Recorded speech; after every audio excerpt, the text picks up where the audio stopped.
तो आइए दोस्तों, आज हम देखेंगे एक नई कहानी जिसका नाम है अमीर और गरीब की दिवाली। तो ये कहानी दो परिवारों की है। माँ कैसी हो? हाँ बेटा, मैं बढ़िया हूँ। अपना बता, और बहू का क्या हाल है? माँ एक खुशखबरी है। हाँ बेटा बता ना। माँ मेरा ट्रांसफर हमारे गांव में हो गया है। मैं एक हफ्ते में श्वेता के साथ गांव आ रहा हूँ। वाह, क्या बोल रहे हो बेटा? ये तो वाकई बड़ी खुशखबरी है। दिवाली भी आने जा रही है, सारा परिवार एक साथ दिवाली मनाएंगे। माँ मेरे ऑफिस से फोन आ रहा है, मैं आपसे बाद में बात करता हूँ। ठीक है बेटा, अपना ध्यान रखना। मनोरमा अकेले गांव में रहती थी। उसे शहर की मॉडर्न जिंदगी बिल्कुल पसंद नहीं थी, जबकि उसकी बहू श्वेता खूब मॉडर्न लाइफ व्यतीत करती थी, इसलिए उसका मन बिल्कुल भी गांव में नहीं लगता था। पर अब विक्रम का ट्रांसफर हो गया तो अब श्वेता के पास कोई विकल्प ही नहीं बचा, इसलिए वो बहुत दुखी थी। पर दूसरी तरफ मनोरमा बहुत खुश थी, इसलिए वो अपनी खुशी शेयर करने के लिए अपनी सहेली अनिका के पास जाती है। अरे अनिका, कहाँ है तू? अरे चाची, आप आइए, मैं माँ जी को अभी बुलाती हूँ। ये कहकर अमृता वहाँ से चली जाती है। अरे मनोरमा दीदी, आप कैसी हैं दीदी आप? अरे अनिका, आज तो मैं बहुत खुश हूँ।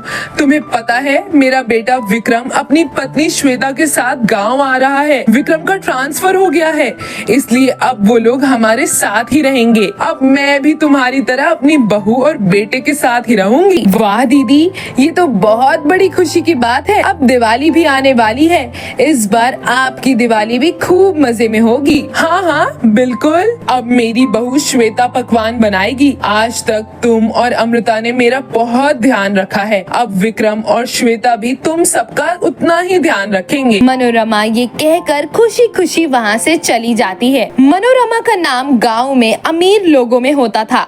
उसके पास न केवल बड़ा घर था, बल्कि उसका दिल भी बहुत बड़ा था। तभी तो मनोरमा अनिका जैसी गरीब के साथ अपनी अच्छी दोस्ती बना रखी थी। इधर अनिका की गिनती गांव में गरीब लोगों में होती थी। अनिका का बेटा साहिल मजदूरी करके अपना घर चलाता था। अरे बहू, दिवाली आने वाली है, तुमने साहिल से बोला कि कुछ लेकर आ जाए? अरे माँ जी, अभी दिवाली आने में 1 महीना है, उसकी तैयारी अभी से क्या करना। फिलहाल तो वो घर में राशन पानी ले आए, वो ही अच्छा होगा। कितने दिनों से हमारे यहाँ सब्जी भी नहीं बनी है, कब तक हम सब अचार रोटी खाकर रहेंगे। वो तो है बहू, मेरा खुद मन कर रहा है कि तू कड़ी पकौड़े की सब्जी और चावल बनाए। पनीर की तो शक्ल न जाने कब से नहीं देखी है। कोई बात नहीं, अभी घर में जो है तुम वही बना लो। माँ जी, अब तो आटा भी खत्म होने वाला है, बस धनिया और मिर्च ही रखा है, उसकी ही हरी चटनी बना देती हूँ, आज हम सब वही खा लेंगे। हाँ,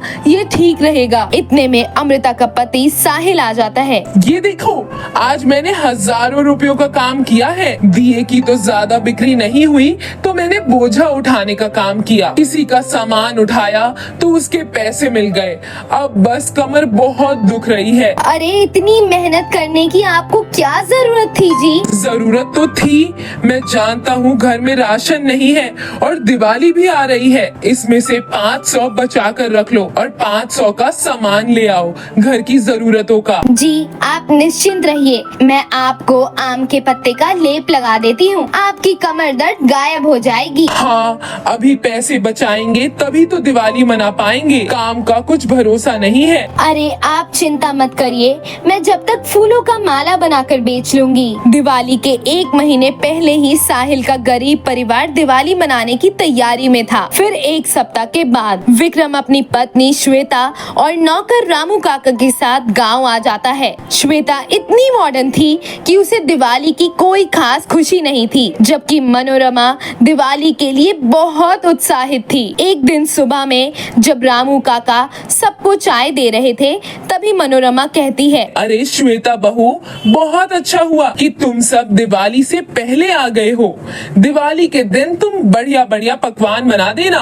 मैं भी इस बार गांव के लोगों को अपने यहाँ बुलाऊंगी और पकवान खिलाऊंगी। आखिर अब तो मैं भी बहू बेटे का मजा लूंगी। अरे क्या माँ जी, आप क्या कह रही हैं? दिवाली के दिन तो हमारा रिजॉर्ट जाने का प्रोग्राम तय हो गया है। हमारे शहर की सारी सहेलियाँ वहाँ आएंगी, हम सब वहीं एंजॉय करेंगे। आप कृपया करके अपने मन का पकवान रामू काका से बनवा लें। नहीं मालकिन, ये आप क्या कह रही हैं? मेरा सारा परिवार मेरा इंतजार कर रहा है। मुझे अपने गांव जाना है।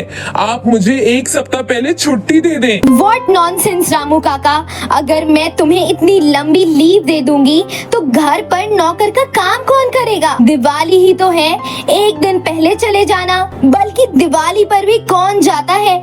यहाँ का इतना सारा काम होगा, वो कौन करेगा? मालकिन, आप लोग तो कभी दिवाली मनाते नहीं हो और साहब ने भी कहा था कि दिवाली से कुछ दिन पहले वो विदेश जाएंगे। जो होगा मैं बता दूंगा। रामू काका, तुम अपनी मत चलाओ। उदास होकर रामू काका रसोई में काम करने चले जाते हैं।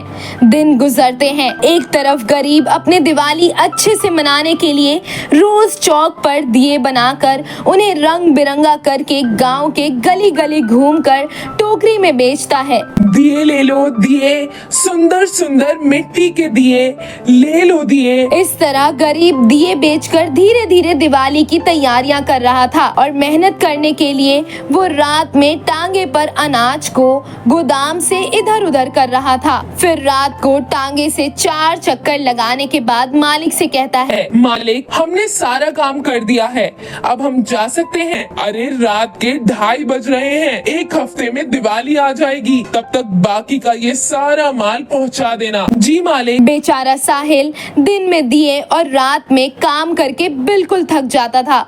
उसका एक ही लक्ष्य था कि आने वाली दिवाली में वो अपने घर वालों के साथ खुशियां मनाए। इसलिए वो इतनी थकन के बाद भी मुस्कुराता रहता था। एक दिन, चलो अमृता, हम मनोरमा जी से मिलने चलते हैं। हाँ माँ, हम भी उनकी बहू से मिल लेंगे।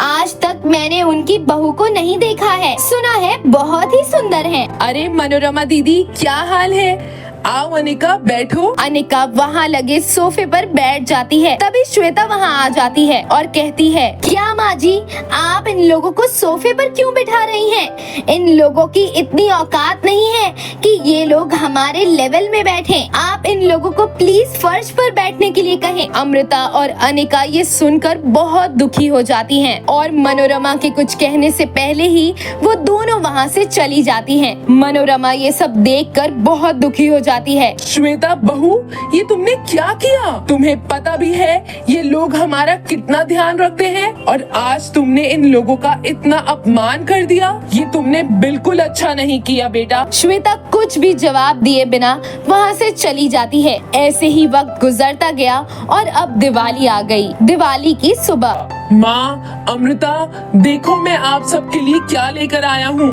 अनिका और अमृता वहाँ आ जाती हैं। अरे वाह, मुझे तो यकीन ही नहीं था कि आप दिवाली के लिए इतनी सारी मिठाइयाँ और नए कपड़े लाएंगे। पर आप इतना पैसा लाए कहाँ से? अरे इतने दिन से पैसे जोड़ रहा था, दुगनी मेहनत कर रहा था आज के दिन के लिए, ताकि तुम सब खुश हो जाओ। तुम पूरी कचौरी जरूर बनाना और नई साड़ी भी पहन लो। और माँ, आपके लिए भी है। अरे मेरे बच्चे, तूने तो खुश ही कर दिया। अमृता बहुत ही सुंदर सी रंगोली अपने घर के बाहर बना देती है और साहिल पूरा घर सजाता है। फिर सब मिलकर पटाखे जलाते हैं।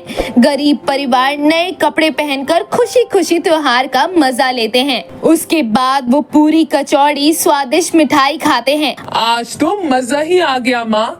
हाँ बेटा, हमारी दिवाली तो बहुत अच्छी रही। अमृता ने पकवान भी बहुत स्वादिष्ट बनाया है। वहीं अमीर घर में दिवाली की सुबह। विक्रम कहता है, अरे मॉम, आप ये फालतू की डेकोरेशन क्यों करवा रही हैं? घर में शाम को मेरी बिजनेस दिवाली पार्टी है, तो थोड़ा वेस्टर्न लुक में रहना। और हमें रिजॉर्ट के लिए भी तो निकलना है। अरे बेटा, दिवाली की पूजा नहीं करनी क्या? अरे मॉम, आजकल पूजा वगैरह कौन करता है?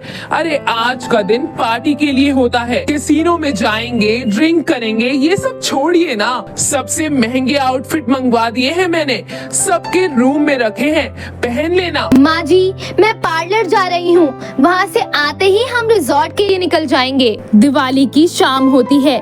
घर में बिना पूजा किए वो रिजॉर्ट में दिवाली पार्टी के लिए चले जाते हैं, जहां विक्रम और श्वेता के काफी अमीर दोस्त आते थे। वो पूरी जगह एक सिटी की तरह लग रही थी। बाय द वे श्वेता, तेरी गांव की जिंदगी कैसी गुजर रही है? क्या बोलूं यार, यहाँ तो गरीब लोग प्राचीन काल में रहते हैं। मेरा तो दम घुटता है यहाँ। आज के दिन कितना मजा आता है ना। मुझसे तो पूजा पाठ बिल्कुल नहीं होता। हाँ यार, ये पूजा पाठ बहुत बोरिंग होता है। मेरा मन बिल्कुल नहीं लगता। मैंने तो अपनी सास से इसे खुद करने के लिए कहा। विक्रम दिवाली नाइट इतनी ड्रिंक करता है कि अगले दिन वो हैंगओवर में होता है। वेस्टर्न कल्चर के चलते ना उसे अपने घर परिवार का ख्याल था और ना ही पूजा पाठ में किसी का ध्यान था। देखते ही देखते महीनों बाद विक्रम और श्वेता शहर की तरफ जा रहे थे, तभी उनकी गाड़ी का भयानक एक्सीडेंट होता है। दोनों लोग बुरी तरह से जख्मी हो जाते हैं। उनका बहुत खून बहने लगता है। तभी साहिल और अमृता का गुजर उधर से होता है। अरे, ये तो विक्रम भाई और श्वेता भाभी हैं। मैं अभी एम्बुलेंस बुलाता हूँ। साहिल तुरंत एम्बुलेंस बुलाता है और अस्पताल पहुंच जाता है। सारे गांव में ये खबर फैल जाती है। अनिका और मनोरमा रोते रोते अस्पताल पहुंच जाती हैं। आप लोग बहुत खुश नसीब हैं जो इतना अच्छा व्यक्ति मिला, जो कि समय रहते आप लोगों को हॉस्पिटल लाया और साथ ही अपना खून तक दिया। आज आप लोग इन लोगों के ही कारण जिंदा हैं। अगर थोड़ा भी और देर हो जाता तो आप दोनों की जान बचाना संभव नहीं था। श्वेता ये सब सुनकर बहुत पछताती है और पास खड़ी अमृता से कहती है, मुझे माफ कर देना अमृता बहन, मुझे अपनी गलती का एहसास हो गया है। माँ जी, आप भी मुझे माफ कर दें। ये सब कुछ मेरे कारण हुआ है। मैं इतनी मॉडर्न हो गई थी, सारी परंपराएं और संस्कृति भूल गई थी। भगवान ने मुझे मेरी करनी का फल दिया है। माँ, मैंने बहुत गलत किया, लेकिन अब मैं सुधरना चाहती हूँ। तुम्हें अपनी गलती का एहसास हो गया है, ये बहुत अच्छी बात है। मैं दुआ करूंगी कि तुम दोनों जल्दी से जल्दी ठीक होकर घर आ जाओ। हाँ माँ, और आते ही मैं अमृता और अनिका चाची को अपने घर पर पकवान बनाकर दिवाली की पार्टी भी दूंगी। सभी लोग बहुत खुश हो जाते हैं। कुछ दिनों बाद श्वेता और विक्रम ठीक होकर घर आ जाते हैं और फिर सब मिलकर पार्टी का आनंद लेते हैं। तो देखा दोस्तों आपने कैसे साहिल ने गरीबी में भी अपने परिवार के साथ बेहद खूबसूरत तरीके से दिवाली मनाई, और वहीं बेशुमार पैसा होने के बाद भी विक्रम ने ना अपने परिवार को टाइम दिया और ना दिवाली पारंपरिक तरीके से मनाई। हमें अपनी संस्कृति और परंपरा कभी नहीं छोड़नी चाहिए, और घमंड में आए व्यक्ति का हाल हमेशा श्वेता जैसा ही होता है। आपको हमारी कहानी कैसी लगी हमें कमेंट करके जरूर बताइए। साथ ही हमारी वीडियो को लाइक और शेयर जरूर करें। अगर आप हमारे चैनल पर पहली बार आए हैं तो इसे सब्सक्राइब करना बिल्कुल ना भूलें। ऐसी ही कहानियां देखने के लिए आप हमारे फेसबुक पेज को भी फॉलो करें। Bye bye and take care दोस्तों।